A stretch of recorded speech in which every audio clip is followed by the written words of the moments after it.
So I don't know if anyone else had this realization while they were reading this arc, but at the beginning of it, before we actually get to Syrup Village, our little crew of Luffy, Nami, and Zoro, they meet up with this guy named Gaimon on his island. And when he's first introduced, I read through the whole arc and I just thought he had black hair. And then when I went back as I was writing my notes for this review, I sometimes go through the One Piece wiki just to go through some of the plot points of the arc to see if I forgot anything. And I was scrolling through the plot points and there's this image of Gaimon and all of a sudden he has green hair. And I thought that was like, okay. So I went to the anime to check out, is this like his actual colored hair or is this just a picture that I found? And sure enough, his hair's green, whereas I went through this whole arc and even a little bit into the next arc thinking that he just had black hair. And lo and behold, I was completely wrong. So I think I need to be checking out the anime or some of the colored editions of these chapters more often, because I'm obviously getting some of the features and their colors of these characters wrong just by reading it in the black and white edition. So I'll definitely have to fix that going forward. But that's enough about Gaimon and his green hair. Let's get into the actual review for this arc. So before I actually got into the review, there were just a couple things I wanted to mention beforehand. First, since the time that I last recorded my first review and when I'm recording this, I've got a lot of people who commented on the video who seem to be joining the journey along with me and reading One Piece. And so I just want to say thanks to everybody who's joined and, everybody who's, commented on the video who's part of the One Piece fandom. They've been really welcoming. Obviously people have been pretty good. They've been good at not, giving any spoilers or anything. So I really appreciate that. That usually is a good sign of a fandom, that they don't want to spoil things for people because, they want to see what their genuine reactions are to some of the, crazier big moments later on in the series. So just wanted to give a shout out to, the One Piece fandom and, thanks for coming along on this journey. Another thing that I wanted to mention before I actually got into the review is, like in the last video, I mentioned that I was going to bring up some of the spoilers, if there were any in the arc that I was reading that I got spoiled on. And luckily for this arc, and I hope it, continues on in some of these, these earlier arcs, I didn't really have anything spoiled. The only spoiler that I had was the character of Usopp. I had just seen his character's design before. I didn't even know his name. I've just seen him in, pictures along, pictures of the Straw Hat crew and things like that. I've just seen his character design. So when he showed up, I was like, oh, I recognize him. But, other than that, everything else in this arc was completely new to me. So that was actually an improvement from the first arc. So that's pretty much everything that I had for the intro. I think we could just go ahead and get right into the review.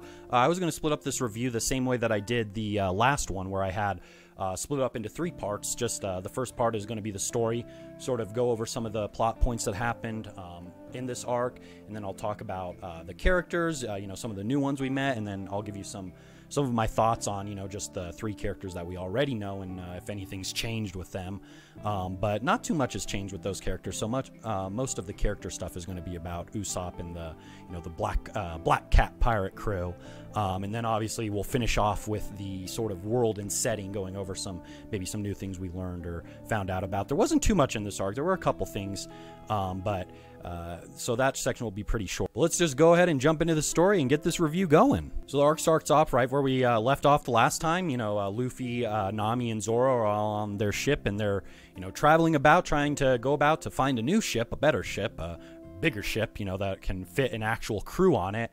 And the first stop they make is not on Syrup Village, but on the island where Gaimon is, along with his animals that he's made as friends. And there wasn't too much that we really learned here. We just, got introduced to Gaimon, and there were a couple things that we learned about the actual world and the geography, which I'll get to in the later section. But other than that, there wasn't too much to this little section of the arc. I thought it was enjoyable. I thought the most interesting thing about this section of the arc was just meeting Gaimon and seeing his just totally wacky character design of him being trapped in a treasure box and being left by his crew for 20 years, and he's just sort of grown a part of it, and he sort of just protects the island now, and that's just sort of his life now. But that was just a quick little detour that our crew made, and they eventually leave after they help Gaimon realize that all the other treasure chests on the top of that little hill that he was guarding were all empty, and he's fine with just sort of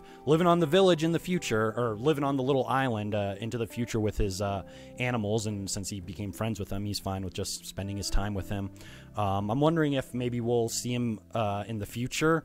I don't necessarily think so. There wasn't too much about him, but who knows? Maybe he'll show up in the future. So after they leave Gaimon's Island is when they actually arrive at the Syrup Village, and where they meet our whole set of new characters, mainly Usopp, Miss Kaya, who is the princess, or, you know, just the... I don't know if she's a princess, but just a member of a rich family, and then her butlers, Kalidor, I think that's how you pronounce it, who's later revealed to be Captain Kuro, and then her other butler named Mary, who I'm assuming is the ship that they get at the end of the arc. I'm assuming it's named after him. And once Luffy and his crew get into the village more, and they start to learn about the citizens of the village and Usopp, and, you know, sort of his boy who cried pirate, boy who cried wolf persona, and, you know, his little fake band of pirates.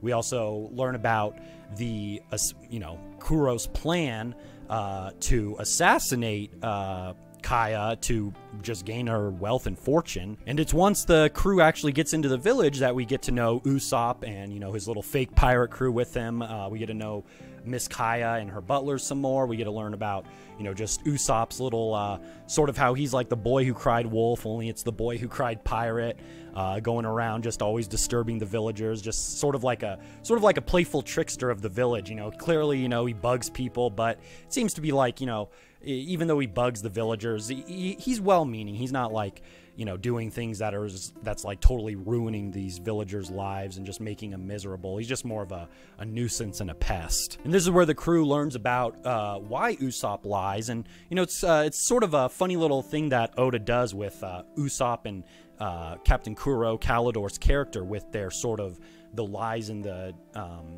deceiving that both of them do. Oda sort of introduces Usopp as someone who, you know, he tells like white lies and things like that to Miss Kaya to, you know, cheer her up, like just fantastical stories that aren't true, that, you know, just brighten up her day and just make her happy. Whereas we learn that the lies that Kalidor and Kalidor/Kuro tells, you know, they're more deceivious lies. They're, you know, lies that they just appear more as just truths on the face value because you think he's telling the truth, but underneath it all, it's actually all part of his, you know, plan to attempt to assassinate Kaya and attempt to steal her fortunes. And I really enjoyed how Oda used Usopp and Kuro to sort of contrast the lies that they tell, and how they both of the characters tell lies and they don't tell the full truth, and how they have other things hidden behind their characters.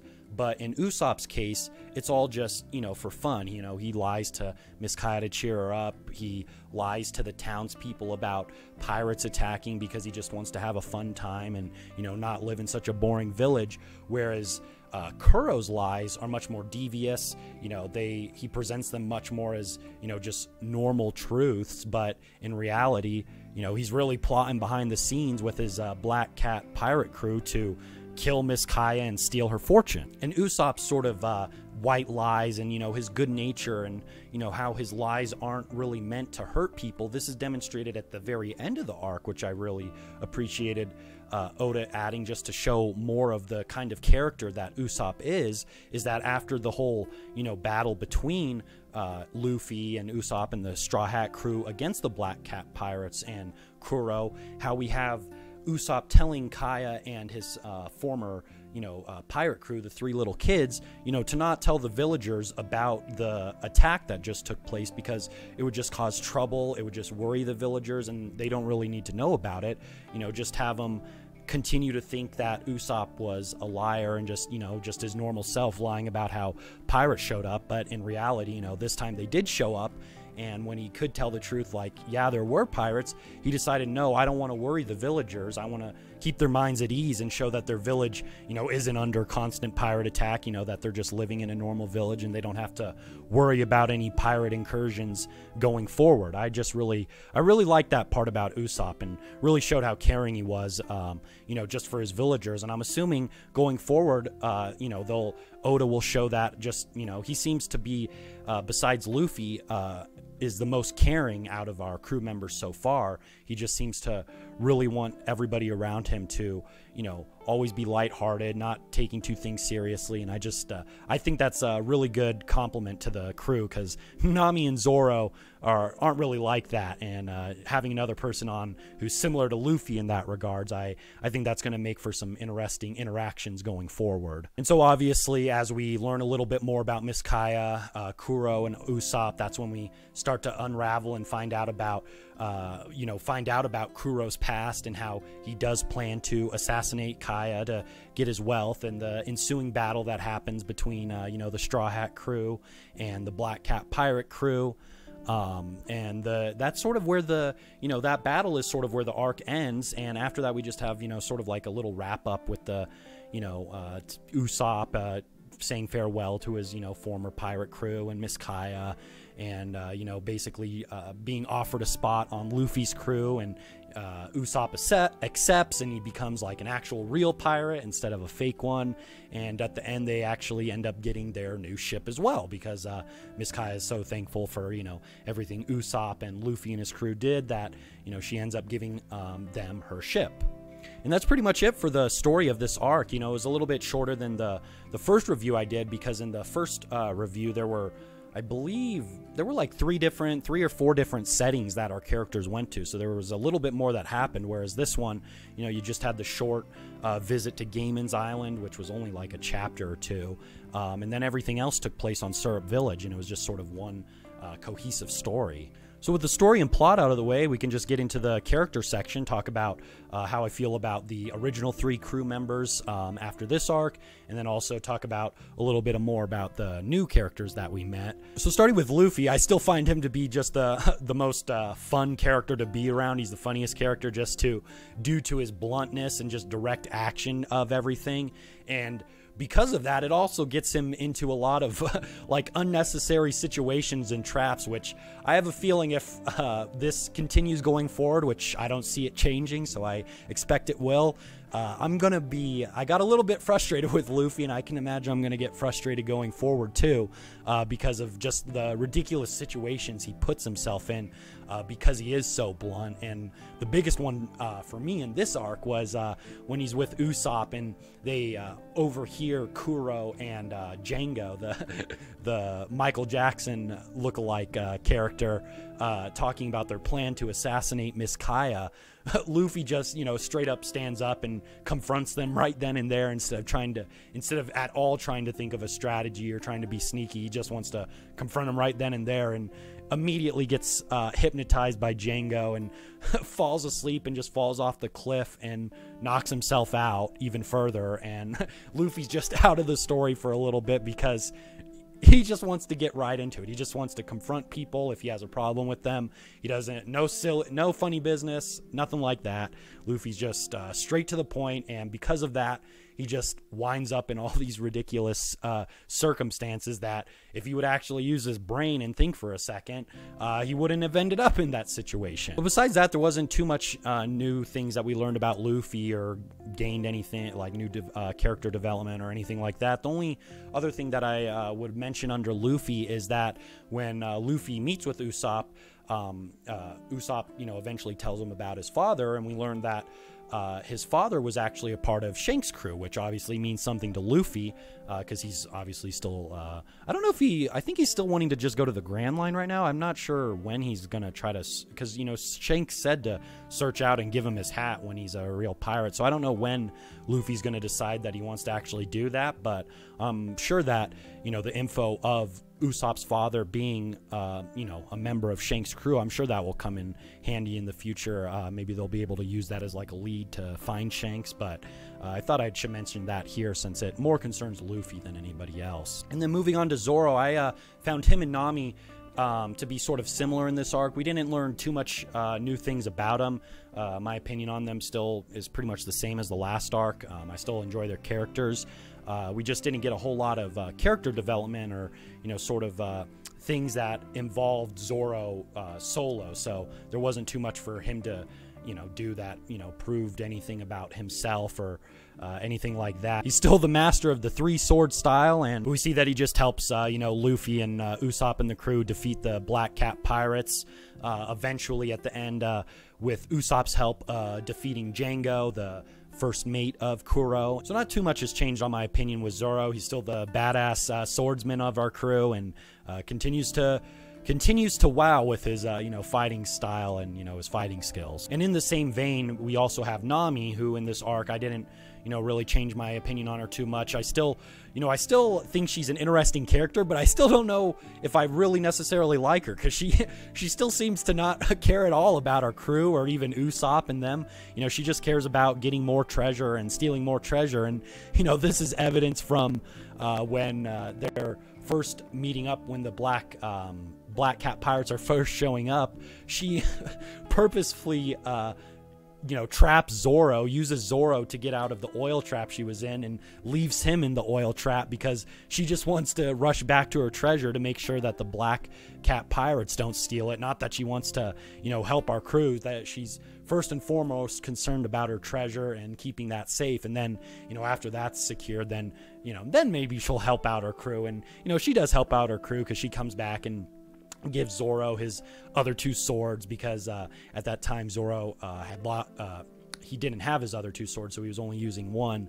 And because of that, since he's trained in that three sword style, he wasn't being able to handle I think it was at that point he was fighting those two sort of twin crewmates from the Black Cat pirates, and he wasn't able to defeat them until he got his two swords back, and at which point, he definitely had the upper hand on them. So I'm still waiting to see what Nami's, what she's going to do with our crew. Like, is she going to stay with our crew going forward? Is she going to eventually break away? I'm assuming that she's going to join our crew at some point, because Luffy's just determined to have her as our navigator. And as she showed on the Gaimon's island, she knew, as she was introduced in the first arc, she knows quite a bit about how to navigate ships, how to travel, because she knows how to read the map that they have and sort of give info to Luffy and Zoro about just the world that they're in, and sort of where they are in the world. And so we can move on to the main character, I think, of this arc, which is Usopp, clearly,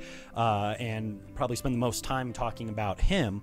Like I mentioned in the story, I thought it was funny how he was introduced as basically, just a carbon copy of the boy who cried wolf type stereotype. And, we see how that has its consequences, just like, that's a story in, the real world that holds weight, where, if you're someone who tells lies like that, people aren't going to believe you. And we sort of see the consequences for that, because after Luffy and Usopp learn about Kuro's plot to assassinate Kaya and steal her fortune from her,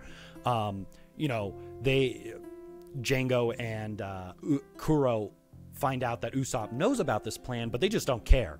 Like, Kuro just flat out says, like, I know, how you act. I know how the villagers see you. And because of that, I don't care that you know this plan, because even if you go and, tell Kaya and tell the villagers that I'm going to be attacking, nobody's going to believe him, because all he does is, tell white lies to get a rouse out of people. And, this lie is something like really serious, and they're just definitely not going to believe him. But one of the things that I liked how Oda treated his character was in the beginning of the arc when we first meet him. He's sort of pretending. He's like pretending to be a fake pirate with his pirate crew when he greets Luffy, Nami, and Zoro when they show up.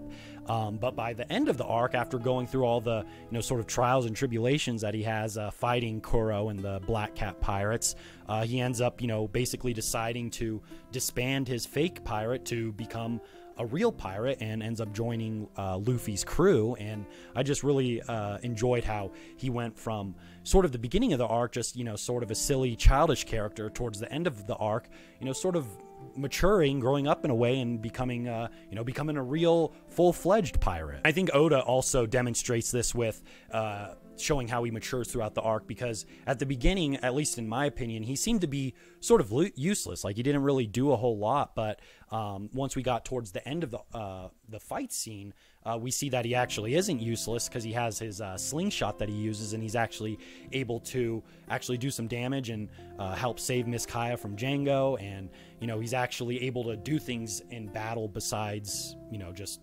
standing around, which is at the beginning of the arc, that's sort of what he was doing, just standing around watching Luffy and, you know, the other Zoro and whatnot dealing with the pirates. But he actually, you know, sort of bucks up and is able to stand on his own. One of the most interesting things about this arc and Usopp's character in general was I actually found his interactions with the crew to be the least interesting interactions that he had in the arc. I found his interactions with Kuro and Miss Kaya to actually be much more interesting and revealing into sort of his character and how he operates, because I found how he acted around Luffy and other things, you know, it was fun, it was fine, but I actually think that we learned a lot more about him when he interacted with Kaya and Kuro, and specifically with his lies and what the reason why he would lie and the lies that he would tell. And these sorts of lies that he tells to his friends and people he cares about is really revealing, because he seems to really only tell lies to people he cares about, and the lies he tells aren't necessarily there to hurt him. They're there to like cheer up his friends, or, you know, to make them more happy. And while that is in one sense with Kaya shown to be a good thing, because, you know, she's bedridden and sick, and it just, you know, other than that, her days are just really boring and sad until, you know, Usopp comes and, you know, tells his you know, famous fantastical tales to her. I think that's a really interesting aspect that Oda introduced, because I'm curious if it's going to carry forward into the story going forward, of whether or not Usopp will lie to maybe like Luffy or some of the crew members to, you know, make them happy, or to keep them from, you know, finding out something that would cause them pain or something like that. And because of that, it's going to be interesting if that does happen. Is there going to be any sort of negative consequences to that? Because in this arc, we saw how the consequences were just sort of that people didn't really believe him. You know, it took more than just his word to convince people of what he was saying to be true. But in the going forward, are these if he tells lies to someone in the future out of, you know, a goodwill, like he's trying to cheer someone up or make them not feel bad or prevent them from finding out something that would cause them pain, if that will then end up those characters finding out the truth, they're going to then, you know, be mad at Usopp and, you know, obviously be mad that he lied to them, even if he was trying to keep their best interests in his mind. So I'm definitely looking forward to that, to see if that will carry on in the story, to see if that will have any, you know, impact on the story or our crew going forward. But overall, I just really enjoyed how much Usopp cares for his friends and, you know, the people in his village, and how he doesn't want anything bad to happen to them. And hopefully as, you know, the story goes on and he becomes better friends and closer friends with Luffy and the crew, you know, hopefully he'll have that same sort of mentality towards them. So the last bit of characters that I thought I should mention in this section is Kuro, and then the Black Cat Pirates, and, you know, sort of all the crewmates, you know, Django, the twin cat fighters who Zoro fights, and just sort of their whole crew as a whole. I thought the theme of the Black Cats was really cool. I liked how they all dressed as cats and they all used claws as their weapons. I thought that was just really fun, and I hope that going forward, Oda, you know, for future pirate crews keeps, like, you know, sort of like a similar theme among the pirate and how they all dress and how they fight. I think that'll be really interesting to see what he comes up with, because right now we haven't been introduced to anything super crazy in regards to other pirate crews. You know, we've just been introduced to Buggy's Pirates and then these Black Cats, but I'm interested to see what other sort of themes for pirate crews Oda will think up in the future. But starting off with Captain Kuro, like I mentioned earlier, like Usopp, he's someone who tells, you know, basically his whole life is just a lie and a facade, because when we're first introduced to him, he's obviously just the main butler of Miss Kaya, and, you know, he's supposed to be introduced as this like sort of straight-laced,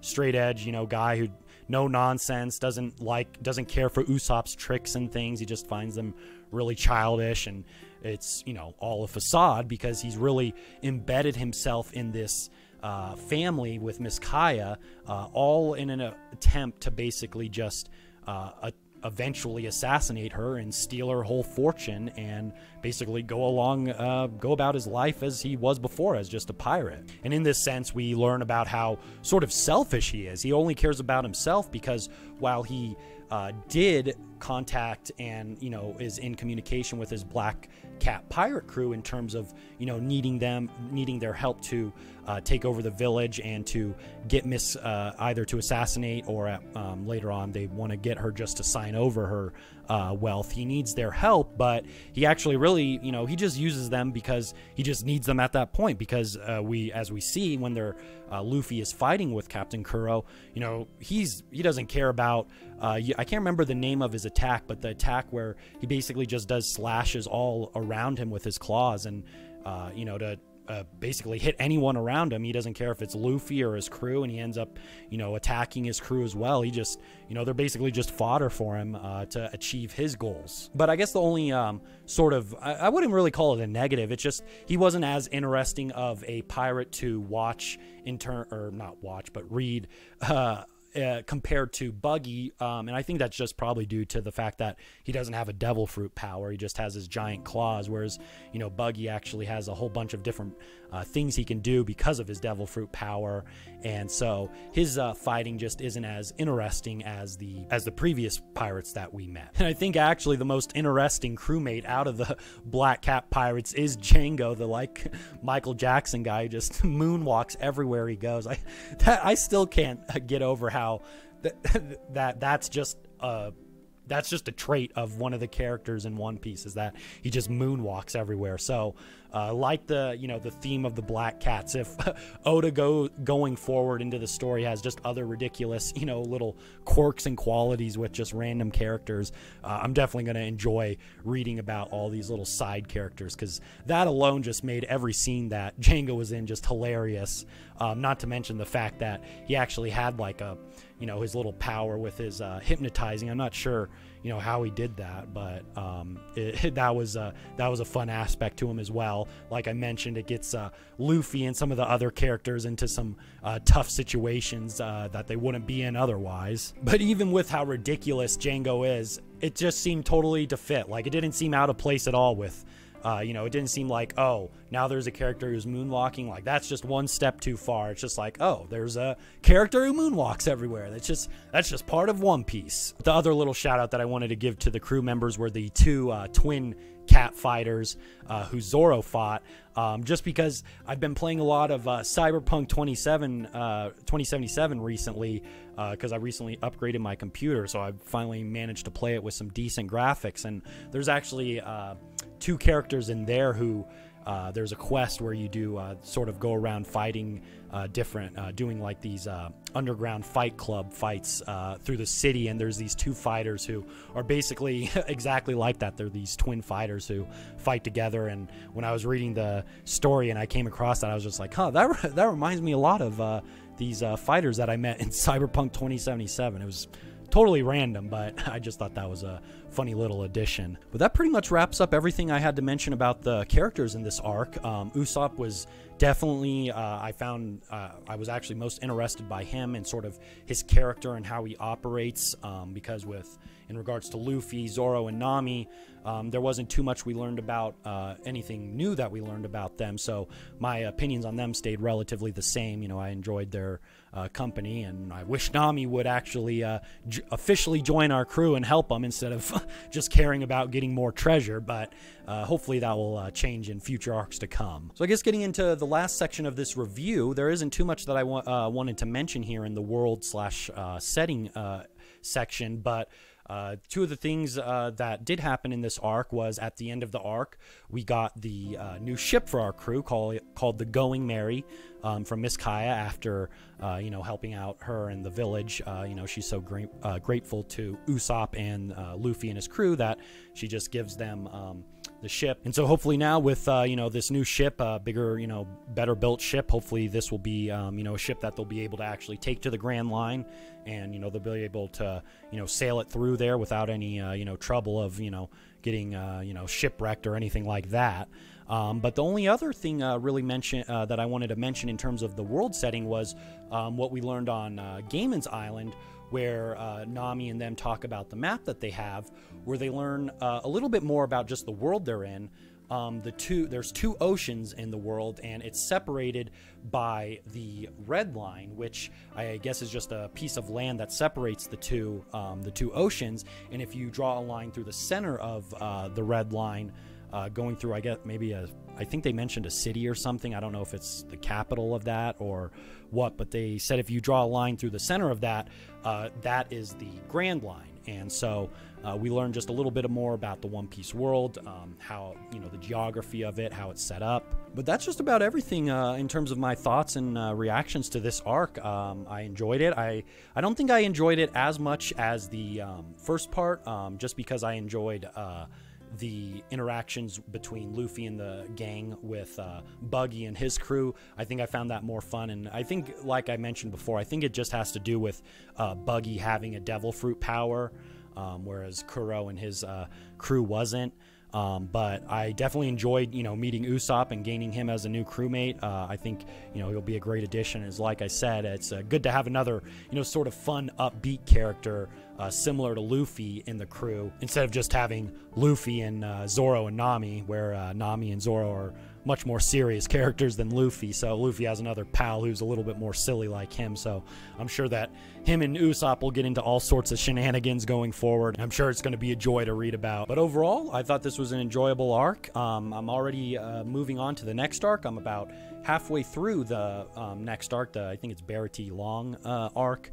And so by the time that this video gets up, I'll probably be maybe like 3/4 to maybe even finished with it. So I'll be able to get started on writing my notes and stuff for the next review, and and that review will be up at some point in the future. And once again, I just wanted to say thank you guys for all the support that I got on the last review video that I made. I'm really happy that there's a bunch of new people coming along for the journey, and it seems like the One Piece fandom is just really welcoming as a whole, and that just makes me more excited to read further, because I'm sure that we'll have some more great discussions going forward. I was actually really happy to see how much discussions there was going on in the last review, so hopefully there'll be some here.